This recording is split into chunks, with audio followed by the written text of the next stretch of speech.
How to fix sorry something went wrong problem in Facebook. तो दोस्तों यदि आपको भी अपने फेसबुक यहाँ पे जो आपका फेसबुक अकाउंट है, यहाँ पे जब भी हम कोई ग्रुप में विजिट करने का कोशिश करते हैं तब हमें ये एरर शो होता है। तो इसे आप कैसे फिक्स कर सकते हैं इस वीडियो में मैं आपको बताऊंगा।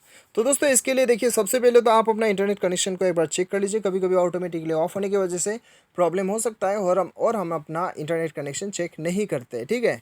तो दोस्तों ये केस में हो सकता है और आपका इंटरनेट कनेक्शन स्लो है तब आपको प्रॉब्लम हो सकता है। तो आपको क्या करना है, आपको सेटिंग्स पे जाना है। सेटिंग्स पे जाने के बाद में आपको एकदम नीचे आना है और ऐप मैनेजमेंट में जाना है, या फिर आपको इंस्टॉल ऐप्स के नाम से मिलेगा।